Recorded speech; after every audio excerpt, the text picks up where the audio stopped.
18 जुलाई को शिमला के mall road स्थित हिमाचली रसोई नाम के रेस्टोरेंट में धमाका हुआ था, जिसे शिमला पुलिस ने गैस लीक ब्लास्ट कहा था। लेकिन अब इस घटना की जांच के लिए एनएसजी कमांडो धमाके वाले स्थल पर पहुंची। एनएसजी कमांडो की टीम होटल में धमाके के तमाम पहलुओं की जांच करने के लिए पहुंची। मौके पर डॉग स्क्वाड की टीम भी मौजूद रही।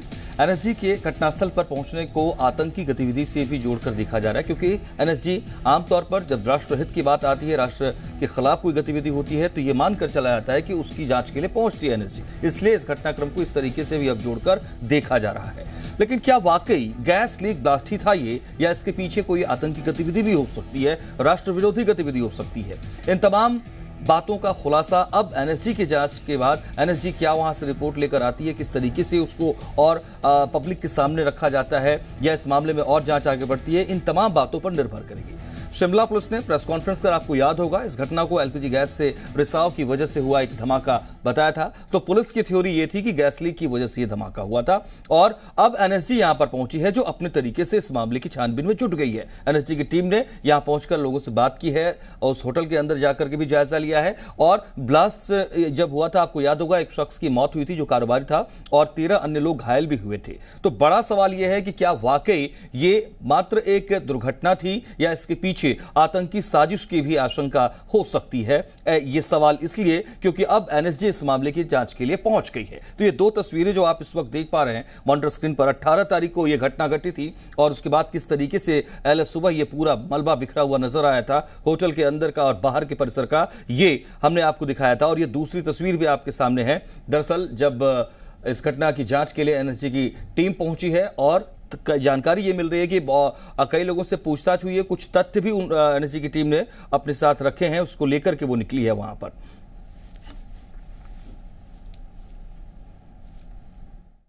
हिमाचल प्रदेश की राजधानी में बीते दिनों एक ब्लास्ट हुआ था, जिसके बाद जांच चल रही थी। शुरुआती जांच में एसपी की ओर से ये जानकारी दी गई थी कि एलपीजी सिलेंडर में रिसाव के कारण जो है वो ये ब्लास्ट हुआ था, गैस रिसाव के कारण ये हुआ था। लेकिन फॉरेंसिक टीम उस समय भी जांच कर रही थी। और आज की अगर बात करें तो सुबह 9 बजे से यहाँ पर एनएसजी की टीम्स पहुँची हुई है, फॉरेंसिक टीम यहाँ पर पहुँची हुई है, डॉग स्क्वाड से यहाँ पर जाँच की जा रही है। तो कई पहलू अभी इस ब्लास्ट में सामने आ सकते हैं, क्योंकि जांच पर भी सवाल उठा रहा था। विपक्ष की ओर से ये कहा गया था कि ये मामला कुछ और है, लेकिन इसे दर्शाने का प्रयास जो है वो सिलेंडर पर डाला जा रहा है। तो आने वाले समय में देखना होगा कि जांच किस ओर बढ़ती है। सुबह से इस पूरे एरिया को सील किया गया है, हालांकि उससे पहले भी पूरे इस एरिया को सील रखा था।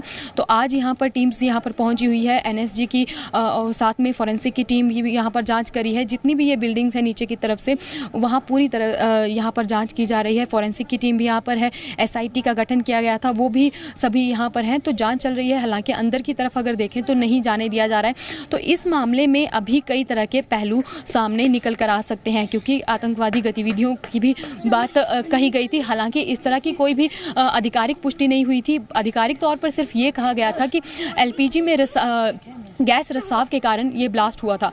तो आज यहाँ पर टीम्स पहुंची हैं, तो आने वाले समय में देखना होगा क्या पहलू और क्या परतें आने वाले दिनों में निकल कर आती हैं। कैमरा पर्सन अशोक सोनी के साथ समीक्षा राणा, जी मीडिया, शिमला। तो शिमला मॉल रोड है ये, और यहां अगर कोई इस तरह की गतिविधि संदिग्ध पाई जाती है तो ये अपने आप में पूरे प्रदेश के लिए एक बहुत बड़ा सवाल और एक बहुत बड़ी चुनौती के तौर पर सामने आ जाएगी। हमारे साथ जी मीडिया संवाददाता समीक्षा राणा जुड़ रही है लाइव, और उनसे इस खबर पर और अपडेट हासिल करेंगे। समीक्षा, आप लगातार इस ब्लास्ट की घटना को कवर कर रही हैं। जिस तरह 18 जुलाई की घटना हुई, उसके बाद से लगातार फॉलोअप्स भी आप ले रही हैं। एनएसजी की एंट्री इस पूरे केस में, ये अभी तक की जो जांच है, या अभी तक का जो घटनाक्रम समय गुजरा है आज उनकी टीम के हिमाचली रसोई तक पहुंचने के बाद से लेकर अब तक, क्या रहा है? देखिए मनोज, शुरुआत में ये कहा गया कि एलपीजी गैस सिलेंडर के रिसाव के कारण वहाँ पर पूरा, क्योंकि वो काफ़ी टाइम से रेस्टोरेशन वहाँ पे चल रहा था, तो इसलिए वहाँ पर क्लीनिंगनेस जो है वो की जा रही थी, साफ़ सफाई वहाँ पर की जा रही थी, जिस कारण वहाँ पर जो सिलेंडर रखा गया था उससे रिसाव हुआ, और एकदम से वो जो गैस है वो ब्लास्ट हुई थी। ये जानकारी शुरुआत में एसपी की ओर से दी गई थी। हालांकि विपक्ष की ओर से उस समय भी सवाल किया गया, जांच पर बहुत सारे सवाल उठे कि क्योंकि शुरुआत में ये भी कहा गया कि जो एसी का कंप्रेशर है उससे भी हो सकता है। कई पहलू जो है वो मनोज शुरुआत में निकल कर आए, लेकिन जैसे जैसे समय बढ़ता गया उस तरह से सवाल जो हैं वो लोगों के बढ़ चुके थे। क्योंकि जहाँ पर ये ब्लास्ट हुआ है, तस्वीरें एक बार हम आपको दिखा देते हैं। जहाँ पर ये ब्लास्ट हुआ है मनोज, वो बिल्कुल रिज के पास का एरिया है और बिल्कुल रिहायशी इलाकों में ये माना जाता है। बिल्कुल आप तस्वीरों में भी देख पा रहे होंगे जैसे कि रिज के पास में बिल्कुल ये मौजूद है। यहाँ पर ही पुलिस का रिपोर्टिंग रूम है, साथ में फायर ब्रिगेड्स के का भी यहाँ पर दफ्तर है। तो इसके बिल्कुल नीचे जो है वो यहाँ पर हुआ है और जितनी भी ये दुकानें आप आसपास में देख पा रहे हैं ये सभी इस ब्लास्ट के कारण जो है वो प्रभावित हुई हैं। लगभग 20 दुकानें उससे प्रभावित हुई थी। हालांकि शुरुआत में एसपी की ओर से जो जानकारी दी गई उससे संतुष्टि कर पाना थोड़ा सा मुश्किल ज़रूर था, लेकिन अब जिस तरह से एनएसजी की एंट्री हुई है लगातार, तो कहीं ना कहीं सवाल जो है मनोज बहुत ज़्यादा बन रहे हैं। क्योंकि शुरुआत में भी जिस तरह से ये शंका के घेरे में हमेशा ये जांच रही थी कि कहीं ना कहीं गतिविधियां आतंकी जो है वो इसमें सम्मिलित हो सकती हैं। क्योंकि इस तरह का ब्लास्ट होना, बहुत सारे जो टेक्निकल अगर हम उनसे बात करें तो उनकी ओर से बहुत सारी जानकारियाँ इस तरह से दी गई कि ये ब्लास्ट हो पाना जो एलपीजी गैस सिलेंडर की ये इन्होंने कहा था कि उससे ये हुआ है। लेकिन कहीं ना कहीं जांच जो है वो शंका के घेरे में जो है मनोज वो ज़रूर आ रही थी। और आज यहाँ पर आप तस्वीरों में भी देख पा रहे हैं जिस तरह से, हालांकि यहाँ पर सील ज़रूर कर दिया गया है, लेकिन आसपास के जितने भी यहाँ पर जितनी भी दुकानें हैं वो भी बंद कर दी गई हैं। तो मनोज अब देखना होगा कि एनएसजी की एंट्री के बाद क्या पहलू, क्या पर्दे निकल कर आती हैं। क्योंकि लगातार इस पर शुरुआत में भी ये सवाल कई किए गए कि जिस तरह से जो दलील दी गई है पुलिस की ओर से वो कहीं ना कहीं संतुष्ट नहीं कर पा रही है। ठीक है समीक्षा, यानी कि ये जो लाइव तस्वीरें हैं, एनएसजी की टीम अभी भी वहाँ मौजूद है। ये भी अपने आप में एक बड़ी स्थिति है कि सुबह से लगातार एनएसजी वहाँ है, यानी कि कुछ ना कुछ तथ्य तो मिल रहे हैं और उसके बाद क्रॉस क्वेश्चनिंग या फिर और उसको जो तथ्य मिले हैं उसको और वेरीफाई करने की भी कोशिश, यानी एक लंबी प्रक्रिया नजर आती है। सवाल ये है कि पुलिस ने इसे एक सिलेंडर ब्लास्ट थ्योरी देकर इसे कहा और इसके बाद वो खामोश रह गई। फॉरेंसिक रिपोर्ट का इंतजार संभवतः, मेरी जानकारी में अगर सही हो तो आप मुझे कंफर्म कीजिएगा, शायद अब भी किया जा रहा है। अब एनएसजी की टीम यहां पर पहुंच रही है, तो क्या ये मानकर चलें कि जिम्मेदारी के तहत शायद कुछ इस मामले में अगर कुछ इनपुट है तो उसको नहीं बताया गया, या ये एक इंटेलिजेंस का फेलियर भी हो सकता है? क्या सीक्वेंस आपको समझ में आया है वहां से ग्राउंड रिपोर्ट करते हुए? देखिए, कई सवाल इस मामले को लेकर उठते हैं मनोज। इस मामले को लेकर कई सवाल जो हैं वो उठते हैं, लेकिन जवाब अभी तक अगर बात करें तो आधिकारिक तौर पर किसी के पास भी नहीं है।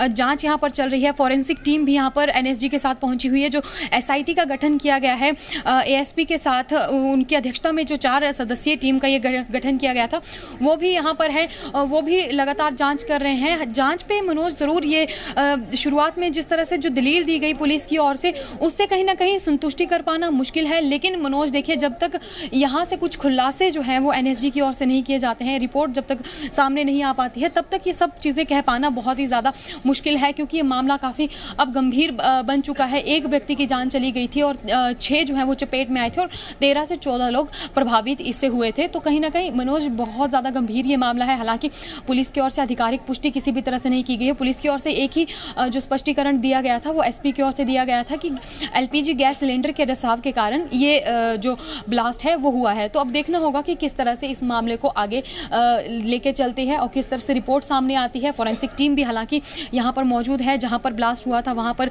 तथ्य जुटाने का प्रयास किया जा रहा है। हालांकि एसपी की ओर से ये और वहीं डीजीपी की ओर से भी ये बयान ज़रूर दिया गया था कि ये जितनी भी पूरी बिल्डिंग है, इस बिल्डिंग में जो सेफ्टी नॉर्म्स हैं, सेफ्टी नॉर्म्स के नाम पर जो एक फायर का सर्टिफिकेट मिलता है हर जहाँ पर भी इस तरह की दुकानें या फिर पर्यटन क्षेत्र है वहाँ पर ऐसे अगर यदि कोई भी दुकान खोलता है तो उसे सेफ्टी नॉर्म्स का बहुत ही ज़्यादा ध्यान रखना होता है। लेकिन सेफ्टी नॉर्म्स भी उन्होंने कहा कि इनके पास फायर की ओर से एक जो सर्टिफिकेट मिलता है और कई सेफ्टी नॉर्म्स होते हैं वो भी पूरे नहीं थे। और डीजीपी की ओर से भी ये कहा गया है कि हालांकि तथ्यों पर जाँच चल रही है, अभी तक कह पाना मुश्किल है, लेकिन जो शुरुआती जांच में सामने निकल कर आया है वो जरूर कहा गया है। तो अब मनोज आगे चलकर देखना होगा कि किस तरह की स्थितियां बनती है, क्या रिपोर्ट सामने आती है। समीक्षा, इस बीच लोकल पुलिस की तरफ से कोई रिएक्शन आया है क्या इस एनएसजी की टीम की जांच को लेकर के? देखिए मनोज, एसपी शिमला से बातचीत करने का प्रयास किया गया, लेकिन अभी तक उनकी ओर से कोई भी इस तरह का बयान सामने नहीं आया है। लोकल पुलिस की ओर से नहीं आया है, लेकिन ये ज़रूर जानकारी मिल पाई है कि अंदर फॉरेंसिक टीम के साथ जो एसआईटी का गठन किया गया था वो भी सदस्य मौजूद है फॉरेंसिक, क्योंकि जो एसआईटी गठित की गई थी उसी में फॉरेंसिक टीम को भी शामिल किया गया था, तो वो भी यहाँ पर आए हैं। हालांकि जिस दिन ये ब्लास्ट हुआ था उसी दिन फॉरेंसिक टीम यहाँ पर पहुंची थी और वहाँ से उन्होंने कुछ सैंपल्स इकट्ठे कर ले गई थी, और जिसके बाद अगले दिन ही एसपी शिमला ने ये मामले पर जानकारी देते हुए ये कहा था कि एलपीजी गैस सिलेंडर रिसाव के कारण ये ब्लास्ट हुआ है। हालांकि उस समय भी कई सवाल जो है वो किए गए एसपी शिमला से, लेकिन उनकी ओर से ये स्पष्ट रूप से कहना था कि इस तरह की कोई भी गतिविधि नहीं है, ब्लास्ट पदार्थ इस तरह का कोई भी यहाँ पर नहीं मिला है। तो सिर्फ उन्होंने यही कहा कि जो ब्लास्ट हुआ है वो एलपीजी गैस सिलेंडर के रिसाव के कारण ही हुआ है। लगातार पुलिस की ओर से मनोज यही दलील दी गई। हालांकि सवाल जो है विपक्ष की ओर से किया गया। विपक्ष ने सबसे पहले, नेता प्रतिपक्ष ने ये सवाल किया, जहां पर वो मुआयना कर गए थे, निरीक्षण उन्होंने किया था। उन्होंने ये कहा था कि ये जो गैस सिलेंडर की दलील दी जा रही है पुलिस की ओर से, ये गलत है। जांच जो है वो तथ्यों पे होनी चाहिए, तथ्य के आधार पर ये जांच करे। तो अभी तक जो है यही सामने आ पाया है मनोज। अब आने वाले समय में देखना होगा कि जो ये टीम निरीक्षण कर जा रही है, जो सैंपल्स लिए जा रहे हैं, क्योंकि सुबह 9 से 10 बजे के करीब ये टीम्स यहाँ पर पहुँच गई थी और उसके बाद से अभी तक की अगर देखें तो यहीं पर है। तो अब देखना होगा कि रिपोर्ट में क्या सामने आता है। करीब आप ग्राउंड रिपोर्ट के हिसाब से 6-7 घंटे हो चले और आप कह रही हैं कि एनएसजी की टीम वहां लगातार जमी हुई है, जांच कर रही है, तथ्य जुटा रही है। समीक्षा, महत्वपूर्ण ये है कि शिमला रिज मतलब हिमाचल का दिल, जो भी बाहर से आता है, चाहे अपने देश के अलग राज्यों से आए, चाहे दुनिया के अलग देशों से आए, अगर शिमला आए तो वो रिज जाना ही जाना है, ये तय होता है। और ऐसे में इस स्थान पर इस तरह की घटना, जो पहले से भी बहुत रिस्ट्रिक्टेड एरिया है, बहुत संवेदनशील माना जाता रहा है, वहां इस तरह की घटना के बारे में कोई इंटेल ना होना, ये एक बड़ा सवाल खड़ा करता है। वहां जो व्यापारी है, वहां जो लोग आ रहे हैं, आपकी बातचीत उनसे भी हुई होगी, क्या रिएक्ट कर रहे हैं इस तरह की गतिविधियों पर जब उन्हें यह जानकारी हो रही है कि माल रोड पर इस तरह की घटना हो गई है? क्या देखिए मनोज, व्यापारियों का सबसे पहले जो रुख था वो यही था कि पुलिस जो है वो जांच करे, और क्योंकि तथ्यों के आधार पर जो तथ्य शुरुआत में इन्होंने दिए, एलपीजी सिलेंडर का कहा गया और उसी के बाद अगर देखें तो एसी कंप्रेशर भी बताया गया। लेकिन जिस तरह से जैसे जैसे जांच आगे बढ़ी, कारोबारियों का यही कहना था कि जांच की जाए, क्योंकि बहुत ही ज़्यादा सेंसिटिव एरिया है। एक बार तस्वीर भी आपको दिखा देते हैं, क्योंकि मनोज ये आप तस्वीरों में भी देख सकते हैं कि कितने लोग यहाँ से आ जा रहे हैं। हालांकि इस समय अगर देखें तो टूरिस्ट का फ्लो इतना ज़्यादा हिमाचल में नहीं है, क्योंकि मौसम की मार जिस तरह से हिमाचल प्रदेश को पड़ी है, तो कहीं ना कहीं अभी टूरिस्ट का इस समय नहीं आ रहा है। लेकिन स्थानीय लोगों का अगर देखें तो यहाँ से आवाजाही लगातार जारी रहती है। मनोज, ये ज़रूर हम देखने वाली बात है कि जिस तरह से ये जो पूरा एरिया है, यहाँ से लोगों की काफ़ी आवाजाही रहती है, और इसी के साथ में एक मंदिर भी है, जहाँ से जिस व्यक्ति की एक व्यक्ति ने अपनी जान उस पर गंवाई है, वो व्यक्ति मंदिर के पास में थे, और साथ में जितने भी लोग चपेट में आए हैं, जो अंदर उस जो रेस्टोरेंट है उसकी रसोई में अंदर थे, वो लोग चपेट में आए थे, वो अधिक जो है वो झुलसे थे। हालांकि चपेट में जितने भी बाहर के भी लोग हैं वो भी आए थे मनोज। तो कहीं ना कहीं सवालों के घेरे में ज़रूर यह खड़ा करता है, और जांच का विषय भी है। सभी अब ये मांग कर रहे हैं कि जांच जो है वो निष्पक्षता के साथ होनी चाहिए और तथ्यों को लोगों के सामने भी लाना चाहिए, क्योंकि एक व्यक्ति ने अपनी जान गंवा दी है। और अगर देखें तो शहर के बीचों बीच ये इलाका है, बहुत ही सेंसिटिव ये एरिया माना जाता है।